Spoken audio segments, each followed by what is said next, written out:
Hi friends, இந்த வீடியோவில் நம்ம என்ன பார்க்க போகிறோம் அப்படின்னா, அதாவது காணாமல் போன 10th அல்லது 12th மார்க் ஷீட்டை வந்து எப்படி ஆன்லைனில் அப்ளை பண்ணி 3 மாதத்துக்குள்ளே எப்படி வாங்குறது அப்படிங்கிறத இந்த வீடியோவில் நான் அப்ளை பண்ணி வாங்கியிருக்கனால உங்களுக்கு நான் வீடியோ போடுறேன். நீங்களும் பார்த்துட்டு இது மாதிரி உங்களுக்கு காணாமல் போயிருந்தீங்கன்னா நீங்களும் அப்ளை பண்ணி அதேமாதிரி 3 மாதத்துல வீடு தேடியே வரும். அது எப்படி அப்ளை பண்ணுறங்கிறத நான் அந்த வீடியோவில் காட்டுறாங்க. ஃபஸ்ட்டு குரோம் ப்ரௌசர் ஓப்பன் பண்ணிட்டு ஃபஸ்ட்டு செல்லான் பணம் கட்டணும். செல்லான் எல்லாம் மொபைலில் நீங்கள் கட்டலாம். அதில் வந்து களஞ்சியம் அப்படின்னு சொல்லிட்டு டைப் பண்ணுங்கள். களஞ்சியம் டைப் பண்ணிங்கன்னா ஹோம் பேஜ் வரும். அதில் வந்து களஞ்சியம் ஹோம் டிஎன்டிஏன்றங்களா அதை ஓகே பண்ணுங்கள். அதை ஓகே பண்ணிங்கன்னா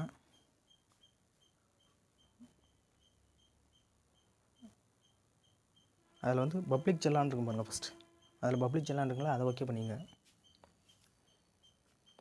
பப்ளிக் செல்லான் ஓகே பண்ணிக்கிட்டிங்கன்னா அதில் வந்து செலுத்துபவர் பெயர்னு இருக்கும். இதில் உங்கள் மார்க் ஷீட்டில் எப்படி நேம் இருக்கோ அதே மாதிரி ஃபில்அப் பண்ணிங்க. அதாவது டெம்பரரி மார்க் ஷீட் வச்சுருப்பீங்க. ஒரிஜினல் தான் காணா போயிருக்கும். டெம்பரரி மார்க் ஷீட் கொடுப்பாங்க, தற்காலிக சான்று. அதில் உள்ளது எப்படி இருக்கோ அதே மாதிரி பேரை ஃபில்அப் பண்ணிங்க. அடுத்து கீழே வந்தீங்கன்னா உங்கள் மொபைல் நம்பர் கொடுத்துங்க. செகண்ட் ஒன்றில் செல் நம்பரை கொடுத்துங்க. அடுத்தது வட்டாரம் தீர்வுன்னு இருக்குங்க. நான் என்னுடைய செல் நம்பரை கொடுத்துக்கிறேன்.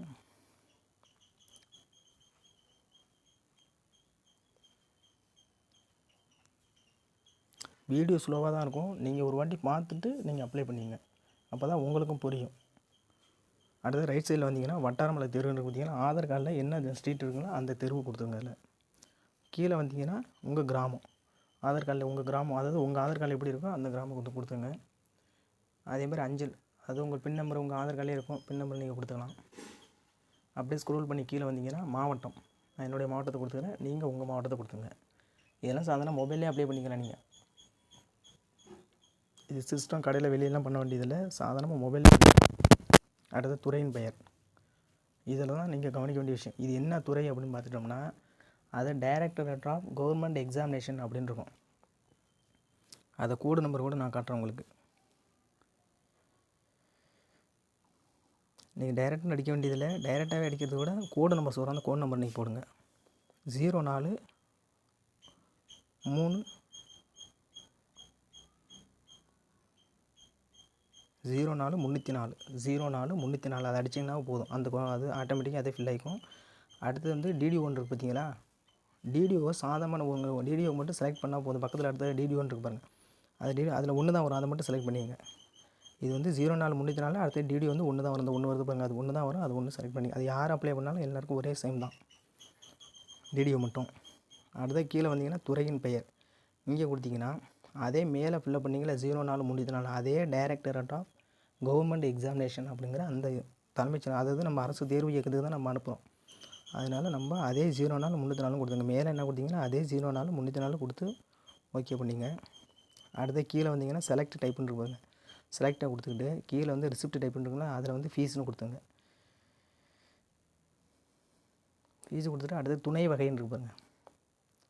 அடுத்தது அதை ஓகே பண்ணிக்கிட்டு சர்டிஃபிகேட் தானே உங்களுக்கு மார்க் ஷீட் தானே காணும், அதனால் சர்டிஃபிகேட்டும் கொடுத்துங்க. சர்டிஃபிகேட் அதில் ரெக்கார்ட் இருக்குங்களா, அதை ஃபஸ்ட்டு இதை கொடுத்துட்டீங்க. ஆட்டோமேட்டிக்காக பக்கத்தில் உள்ள ஃபில் ஆகிக்கும். தொகை மட்டும் 505, அதாவது 505ன்னு ஃபில்அப் பண்ணிங்க. துறையில் அது குறிப்பு என்ன அப்படிங்கிறது 0 to 02, எல்லாேருக்கும் ஒரே நம்பர் தான். 0 to 02ன்னு ஃபில்அப் பண்ணிங்க. ஒரே நம்பர் தான் இருக்கும். அடுத்து குறிப்பு கண்டுங்களா, அதில் நம்ம சர்டிஃபிகேட் தான் காணப்பட்டு, அதனால் சர்டிஃபிகேட்னு அதில் ஃபில்அப் பண்ணிங்க. சர்டிஃபிகேட்னு டைப் பண்ணிங்க.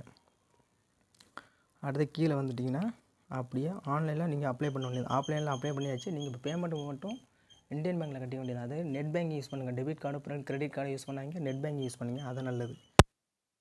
இந்தியன் பேங்க், நான் வந்து இந்தியன் பேங்க் வச்சுருக்கேன், அதனால் நான் இந்தியன் பேங்க் செலக்ட் பண்ணிக்கிறேன். எல்லாத்தையும் ஒரு வாட்டி ஸ்க்ரோல் பண்ணி பார்த்துங்க, கரெக்டாக ஃபில்அப் பண்ணியிருக்கோமான்னு சொல்லிட்டு ஒரு வாட்டி ஸ்க்ரோல் பண்ணி பார்த்துங்க. வீடியோ ஸ்லோவாக தான் இருக்கும், நீங்கள் நல்லா தெளிவாக பார்த்துக்கிட்டு அப்ளை பண்ணுங்கள். நான் எல்லாத்தையும் ஸ்க்ரோல் பண்ணி பார்த்துக்கிறேன். வீடியோ ஸ்லோவாக தான் இருக்கும், நல்லா ஸ்க்ரோல் பண்ணி பார்த்துங்க. சப்மிட் அப்படின்னு சொல்லிட்டு பண்ணிங்கன்னா உங்களுக்கு பணக்கார்டு நம்பருக்கு ஆட்டோமேட்டிக்காக வச்செல்லாம் டவுன்லோட் ஆகிடும். நீங்கள் டவுன்லோட் கொடுத்த வேண்டியதான். அடுத்தது எல்டிஆர் காப்பி எப்படி அப்ளை பண்ணுங்கிறது அடுத்தது பார்ப்போம். 2 டாக்குமெண்ட் கொடுக்கணும். எல்டிஆர் காப்பி இப்போ இந்த பெய்டு சர்வீஸ் இருக்குங்களா, பெய்டு சர்வீஸ் போயிங்க. கீழே எல்லாத்துக்கும் லிங்க் நான் கொடுத்துட்றேன். நீங்கள் டைரெக்டாக அதை ஒன்று அப்ளை பண்ணிட்டு ஒன்று போயிருங்க. ரிப்போர்ட் காப்பிங்கிறது அதை ஓகே பண்ணிங்க. கீழே ப்ரொசீட் இருக்குங்களா, அதை ஓகே பண்ணுங்கள். இதில் உங்கள் மார்க் ஷீட்டை வச்சுங்க, தற்காலிக சான்று இருக்குல்ல, அந்த தற்காலிக சான்று வச்சுங்க. தற்காலிக சான்றை ஸ்கேன் பண்ணி வச்சுங்க, இல்லைன்னா செல்லில் ஃபோட்டோ எடுத்து வச்சுங்க, கிராப் பண்ணி வச்சுங்க. அது இதில் கொடுக்குற மாதிரி இருக்கும். நேம்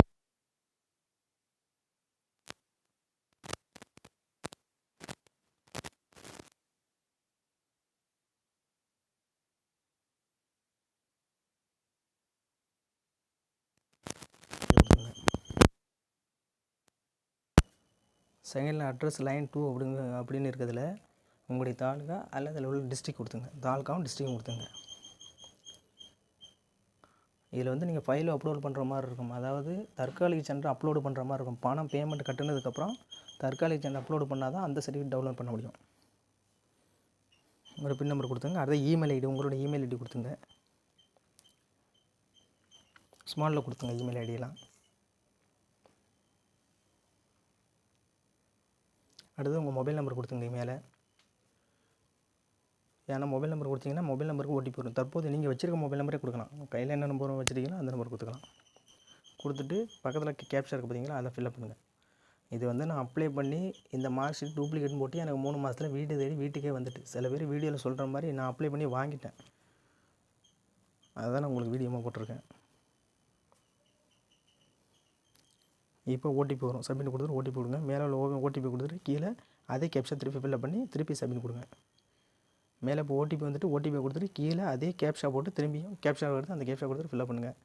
அடுத்த பேஜ் வருதுங்களா, இதில் வந்து சூஸ் அதனுக்குலாம், இதில் வந்து ஸ்கூல் காலேஜ் சர்டிஃபிகேட்டுக்கெலாம் அதை ஓகே பண்ணுங்கள். உங்களுக்கு டேட்டு கரெக்டாக தெரிஞ்சு அதை போடுங்க. அப்படின்னா ஒரு அப்ராக்சிமேட்டாக ஒரு டேட் போட்டுருங்க. அடுத்து ஹவர்ஸ் தேவையில்லை. இதில் வந்து பிளேஸ் ஆஃப் அக்யூரன்ஸ், அதாவது எந்த இடத்துல உங்களுக்கு ஒரு சர்டிஃபிகேட் காணாவிட்டோ அந்த இடத்துல போடுங்க. அப்படி இல்லை நார்மலாக உங்கள் அட்ரஸ் எது இருக்கோ அதில் உள்ள அது ஒரு மட்டும் போட்டால் போதும். தெரு அப்படின்னா அதை போட்டால் போதும். கீழே உங்கள் டிஸ்ட்ரிக்டை கொடுத்துங்க.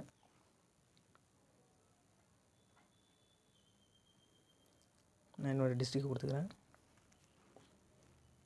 அடுத்தது நேம் ஆஃப் த இன்ஸ்டியூஷன், அதாவது உங்கள் சர்டிஃபிகேட்டில் நீங்கள் எங்கே படிச்சிங்க அந்த ஸ்கூலு, அதாவது கவர்மெண்ட் ஸ்கூலில் படிச்சிங்கன்னா கவர்மெண்ட் ஸ்கூலில் போட்டுட்டு அது எந்த பிளேஸில் இருக்கோ அந்த பிளேஸை போட்டுங்க. அதில் ஸ்கூல் நேமே ஃபில்அப் பண்ணிக்கணும். உங்கள் சர்டிஃபிகேட்லேயே இருக்கும். ரொம்ப லென்த்தியாக இருக்காது. லென்த்தியாக ஃபில்அப் பண்ண முடியாது. அதனால் நீங்கள் ஷார்ட்டாக ஃபில்அப் பண்ணிங்க. டைப் ஆஃப் சர்டிஃபிகேட் இருக்குங்களா, மார்க் ஷீட்னா மார்க் ஷீட்டு போடுங்க. 10th mark ஷீட்னா 10th mark sheet, 12th 12th போட்டுங்க. கீழே டிஸ்கிரிப்ஷனாக நீங்கள் நார்மலாக எழுதிக்கலாம். அது என்னுடைய மிஸ் வாசமா என்னுடைய மார்க் ஷீட் காணாபிட்டு அப்படின்னு சொல்லிட்டு நீங்கள் எப்படி வேணுமாலும் எழுதிக்கலாம்.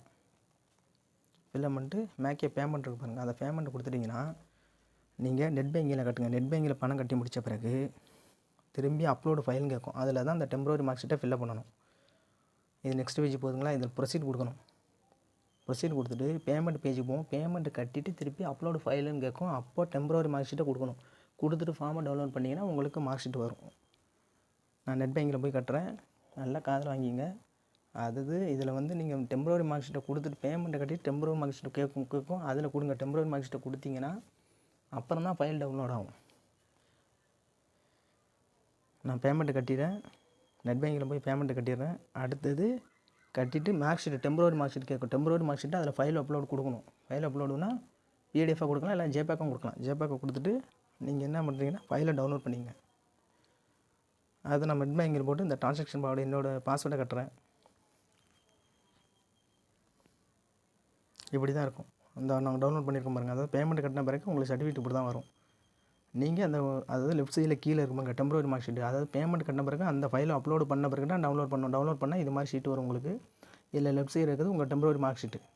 லெஃப்ட் சைடில் இருக்கு பாருங்கள், அது டெம்பரரி மார்க் ஷீட்டு. இப்படி தான் ஃபார்மை டவுன்லோட் பண்ண முடியும். டவுன்லோட் பண்ணி சேவ் பண்ணி வச்சுங்க. இப்போது அடுத்தது எப்படி அந்த ஃபார்மை எடுக்க போகிறோம் அப்படிங்கிறத நம்ம அடுத்த வீடியோ. அதே குரோம் பேஜ் ஓப்பன் பண்ணுங்கள். இதில் வந்து நான் லிங்க் எல்லாத்தையும் கொடுத்துட்றேன். அந்த லிங்கை நீங்கள் ஓப்பன் பண்ணிங்க. இதில் DGE.in government.in அரசு தேர்வு இயக்கம் இங்கே போய்ங்க. கீழே ரைட் சைடில் வந்தீங்கன்னா டூப்ளிகேட் சர்டிஃபிகேட் இருக்கும். அதை ஓகே பண்ணிட்டு அதில் தேர்ட் ஒன் ஃபோர்த் ஒன் இருக்கும். தேர்ட் ஒன்று 10th மார்க் ஷீட் நான் காணாப்பிட்டுன்னா அந்த ஃபார்மை ஃபுல்லாக டவுன்லோட் பண்ணிக்கணும். 12th கீழே HSN போட்டுருங்களா, அதை ஓகே பண்ணிங்க. எனக்கு 12th தான் காணும், அதனால் 12th நான் ஓப்பன் பண்ணிக்கிறேன். அதாவது 2 ஃபார்ம் வரும், தனித்தனியாக இருக்கும். இது 12th ஃபார்ம். இந்த ஃபார்மை டவுன்லோட் பண்ணி பிரிண்ட் அவுட் எடுத்துங்க. எடுத்துக்கிட்டு இதில் வந்து நீங்கள் ஃபில்அப் பண்ணணும். அதாவது எப்படி ஃபில்அப் பண்ணால் ஃபஸ்ட்டு விண்ணப்பதாரர் பெயர்னு இருக்குங்களா, உங்கள் மார்க் ஷீட்டில் எப்படி இருக்கோ அதே மாதிரி ஃபில்அப் பண்ணுங்கள். அடுத்து பிறந்த தேதி சைன் பண்ணுறீங்களா, அதில் வந்து பிறந்த தேதி போட்டுங்க. அடுத்தது அட்ரஸ் கேட்டுருங்களா, அட்ரஸ் போட்டுங்க. கீழே வந்து தகப்பன் பேர் போட்டுங்களா, மார்க் ஷீட்டை போட்டிருக்கா அதே மாதிரி ஃபில்அப் பண்ணிங்க. அடுத்தது நீங்கள் படித்த ஸ்கூலு, எந்த ஸ்கூலில் நீங்கள் படிச்சிங்களோ அந்த ஸ்கூலை ஃபில்அப் பண்ணிங்க. அடுத்தது உங்கள் சர்டிஃபிகேட்டில் உள்ள வரிசை எண், டெம்பரவரி மார்க் ஷீட்டில் வரிசை எண் இருக்கும். நான் டெம்பரவரி மார்க் ஷீட் எப்படி இருக்குங்கிறது உங்களுக்கு வீடியோவில் காட்டுறேன் பாருங்கள். இந்த இருக்கு பாருங்கள், இதுதான் டெம்பரவரி மார்க் ஷீட்டு. இதில் எப்படி இருக்கோ அதே மாதிரி தான் ஃபில்அப் பண்ணணும்.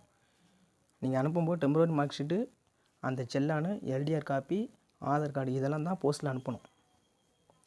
இதில் எப்படி இருக்கோ வரிசை எண் எல்லாமே இருக்கோ அதை அப்படியே ஃபில்அப் பண்ணுங்கள்.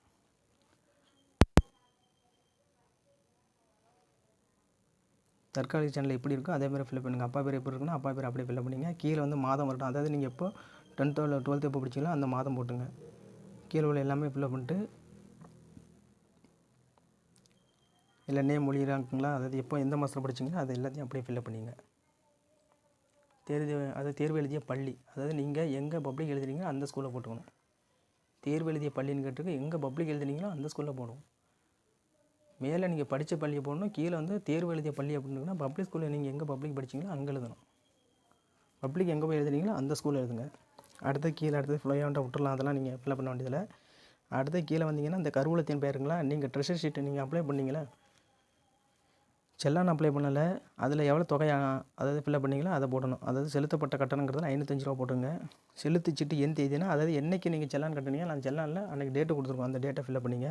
கீழே அடுத்தது வந்தீங்கன்னா உங்கள் விண்ணப்பதாரன் கையொப்பங்களா அதில் உங்கள் சைன் போட்டுங்க. இடம் அப்படிங்கிற இடத்துல வந்து ஆதார் கார்டில் உள்ள ப்ளேஸ்மெண்ட்டை போட்டுங்க. கீழே நான் என்றைக்கு அனுப்ப போகிறீங்கன்னா அன்றைக்கி டேட் போட்டுங்க. டேட் போட்டுக்கிட்டு அடுத்த ஸ்க்ரோல் பண்ணி கீழே வந்தீங்கன்னா இந்த ஃபார்மை டவுன்லோட் பண்ணி இது எல்லாத்தையும் அட்டாச் பண்ணி ஸ்டாம்ப்லர் போட்டு ஸ்கூலுக்கு எடுத்துகிட்டு போனீங்கன்னா ஹெச்எம்கிட்ட சைன் வாங்கணும் ஃபஸ்ட்டு. அடுத்த பேஜில் பார்த்தீங்கன்னா தலைமை ஆசிரியர் அல்லது அவங்க கையொப்பம் கட்டுறீங்களா, ஸ்கூலுக்கு போய்ட்டு மேலே அந்த டாட் இருக்கு பாருங்கள், அந்த டாட்டில் உங்கள் பேரை அதாவது நேமை ஃபில்அப் பண்ணி கீழே அவங்க ஹெட் மாஸ்டர் சைன் போட்டு சீல் வச்சுருப்பாங்க. நான் உங்களுக்கு காட்டுறேன் பாருங்கள் வீடியோவில். அதே மாதிரி ஃபில்அப் பண்ணி நீங்கள் வாங்கிட்டு வரணும். அது எப்படி வாங்குங்கிறத இப்போ நாங்கள் வீடியோவில் காட்டுறோம் பாருங்கள். இந்த மாதிரி ஃபில்அப் பண்ணி வாங்கிட்டு வரணும். கீழே சீல் போட்டிருப்பாங்க, மேலே அவங்க அதாவது எழுதியிருப்பாங்க, அவங்க சைன் போட்டிருப்பாங்க, அப்புறம் அவங்க ஃபில்அப் பண்ணி கொடுப்பாங்க. நீங்கள் போய்ட்டு இதெல்லாம் காமிச்சு இது மாதிரி காணா போய்ட்டுன்னு சொல்லி அவங்கள்ட்ட சைன் போட்டு வாங்கிட்டு வரணும். அப்புறம் எல்லாத்தையும் ஸ்க்ரோல் பண்ணி பார்த்தோம்னா எல்லாம் கரெக்டாக ஃபில்அப் பண்ணுங்கள். ஃபில்அப் பண்ணிவிட்டு அடுத்தது வேறு எதுவுமே நீங்கள் ஃபில்அப் பண்ண வேண்டியதில்லை. இது எல்லாத்தையும் ஃபில்அப் பண்ணி எல்லாத்தையும் ஒன்றா ஸ்டாம்ப்லர் போட்டு 10 ரூபா கவர் வாங்கி இந்த நான் வச்சுருக்க பாருங்கள் 10 ரூபா கவர். 10 ரூபா கவர் வாங்கி நீங்கள் திரும்பி ஒரு வாட்டி எல்லாத்தையும் ஃபில்அப் பண்ணிடுங்க. 10 ரூபா கவர் வாங்கி அதில் எல்லா மார்க் ஷீட்டையும் அட்டாச் பண்ணி நான் சொல்கிற அட்ரஸ் இப்போ உங்களுக்கு நான் லாஸ்ட்டாக காட்டுறேன், எந்த அட்ரஸ்க்கு அனுப்பணுமோ அந்த அட்ரஸ்க்கு சொல்கிறேன். அனுப்பும் அட்ரஸை உங்கள் ஆதார் கார்டில் போட்டுங்க. பெறுநர் அட்ரஸு அரசு தேர்வு இயக்குனர், அரசு தேர்வு இயக்குனர் கூடுதல் செயலாளர் சென்னை 6,06,000 அப்படிங்கிற அட்ரஸ்க்கு பெறுநர் அட்ரஸ் போட்டு ஸ்பீடு போஸ்ட்டு அல்லது நார்மல் போஸ்ட்டை நீங்கள் அனுப்பிட்டு, அதாவது ரெஜிஸ்டர் போஸ்ட்டில் பதிவு அனுப்புனா தான் உங்களுக்கு நல்லது. பெறுநர் மட்டும் அரசு தேர்வு இயக்குனர் கூடுதல் செயலாளர் 6,06,000